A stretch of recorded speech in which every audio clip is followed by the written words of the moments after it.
Hello my dear students, welcome back. कैसे हो आप सब? पहले ना ये पूरा क्वेश्चन देखिए आप। पूरा क्वेश्चन को केयरफुली रीड कीजिए। A and B are supplementary angle. तो कहने का मतलब है सबसे पहले तो मेरे पास गिवन है A plus B equal to pi. Supplementary angle का मतलब दो एंगल का सम कितना होना चाहिए?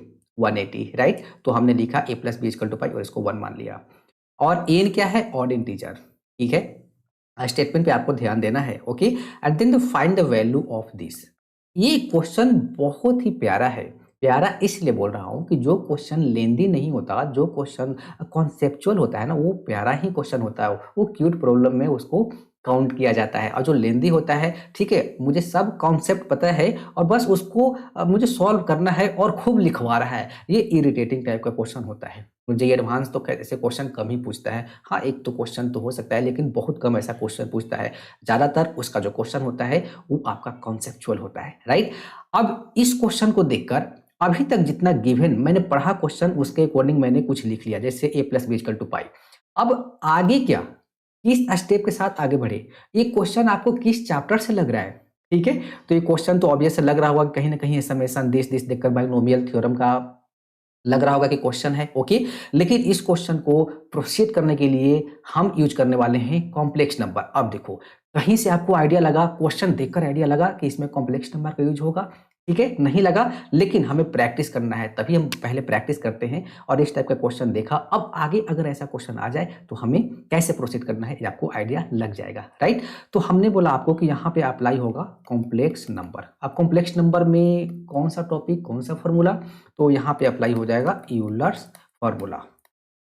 अब यूलर्स फार्मूला क्यों? तो देखो, लिखता हूं सबसे पहले e to the power iota theta which is equal to cos theta and then plus iota कितना, साइन थीटा। अच्छा, तो अगर मैं पूछूं कि real part of e to the power iota theta, मतलब ये जो कॉम्प्लेक्स नंबर है इसका रियल पार्ट कितना होगा, तो आप क्या बोलोगे? Cos theta. और इमेजिनरी पार्ट कितना है? Sine theta. ठीक है, बट मुझे रियल चाहिए, मुझे यहाँ पे देख रहा हूँ कॉस दिख रहा है, ओके। तो अब मैं पूछूं आपसे, आप देखो, अब जो क्वेश्चन जो गिवन है उसको लिखता हूँ। Summation r equal to zero up to n, यहाँ पे लिखा हुआ एन सी आर, और यहाँ पे अच्छा एक काम करता हूँ, थोड़ा सा इसको मैं सिंप्लीफाई करता हूँ, देन बताता हूँ। देखो, यहाँ पे एंगल ए है, यहाँ पे एंगल ए है, ए वाले को एक साथ कर लेता हूँ। तो ये लिखूंगा मैं n a plus r b and then minus कितना, आर ए, ठीक है। एंड ये हो गया, ठीक है। तो इसको मैं लिखूंगा समेशन दिस और n c r and then यहाँ पे कॉस। अगर इसमें और इसमें अगर मैं ए कॉमन लेता हूँ तो ये लिखा हुआ n minus r a and then plus कितना, आर बी, ठीक है। पहले इसको मैं थोड़ा सा सिंप्लीफाई करके ऐसे लिख लिया, ओके। अब यहाँ पे मैं देखो, अब कॉस थीटा, तो अगर ये जो थीटा दिख रहा है और इसको आप समझने के लिए थीटा कर लेते हो, ठीक है, तो ये किसका रियल पार्ट है? तो real part of e to the power iota theta. तो मैं अब यहाँ पे क्या लिखूंगा? यहाँ पे देखना है summation r equal to this this, और यहाँ पे लिखूंगा एनसीआर, और यहाँ पे लिखूंगा real part of e to the power iota theta. और थीटा की जगह कितना है आपके पास? N minus r a plus r b, ठीक है। यहाँ पे लिखूंगा n minus r a and then plus कितना, आर बी। ये मेरे पास है, राइट ना, ठीक है। अब इस रियल पार्ट को आप यहाँ से बाहर निकाल लीजिए, एक ही बात होता है, ठीक है ना। दिस मतलब इन सब का मुझे रियल वैल्यू ही चाहिए, ओके।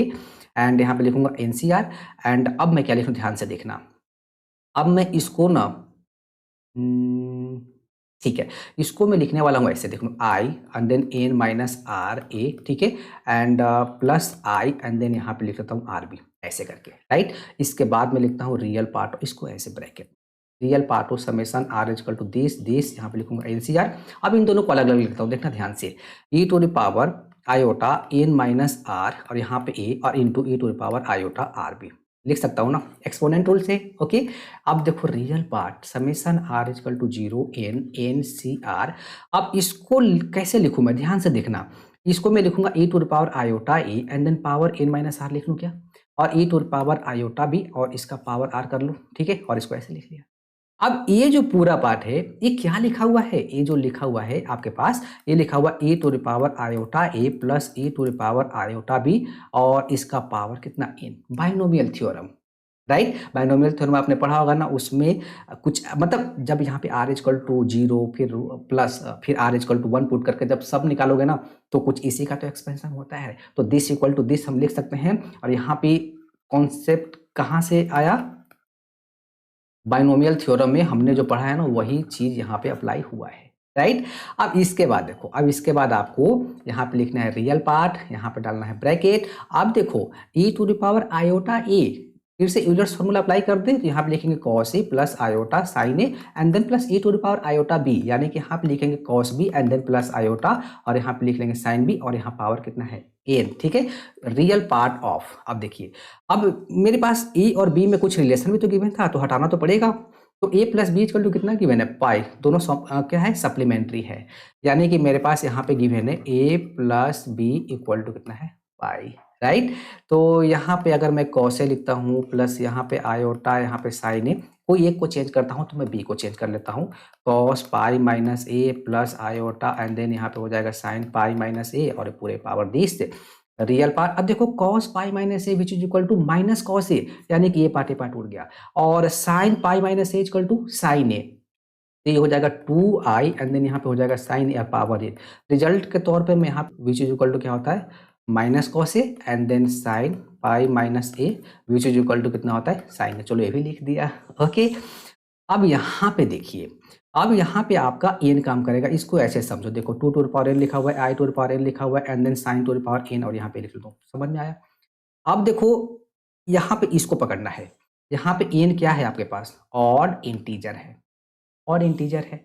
तो अगर यहाँ पे एन का वैल्यू 1 डालते हैं तो भी इमेजिनरी पार्ट रहेगा, एन इक्वल टू 3 डालते हैं तो भी इमेजिनरी पार्ट रहेगा, 5 डालेंगे तो भी इमेजिनरी पार्ट, मतलब आयोटा हटेगा नहीं, और आयोटा हटेगा नहीं मतलब इसका जो रियल पार्ट है, इसका जो मतलब मैं लिख सकता हूँ, सो यहाँ पे जो यहाँ से स्टार्ट किया था, real part of e to the power iota a, ठीक है, and then plus e to the power iota b, ठीक है, और this which is equal to, यहाँ देखने के बाद क्या लग रहा है कि ये जीरो ही आएगा, क्योंकि यहाँ से आपका इमेजिनरी पार्ट हटेगा नहीं और यहाँ पे रियल पार्ट है ही नहीं, तो इस पूरे कॉम्प्लेक्स नंबर का जो रियल पार्ट होगा वो क्या होगा, जीरो होगा, राइट। तो ये हमारा आंसर आ गया, कौन सा, जीरो, ठीक है। क्योंकि देखो यहाँ से हम सिंप्लीफाई करते चल रहे हैं ना, कहाँ गया, देखो ये वाला पार्ट, यहाँ से तो सिंप्लीफाई करते करते चल रहे हैं, ठीक है। अब इसको सिंप्लीफाई करते करते हम लोग पहुंच चुके हैं कहाँ, तो यहाँ तक पहुंच चुके, ठीक है। तो यहाँ पे आपका ये पूरा वैल्यू इमेजिनरी है, मतलब इसका कोई रियल वैल्यू है ही नहीं, तो real value of this equal to क्या हो गया, मेरे पास जीरो, तो जीरो आंसर आ गया।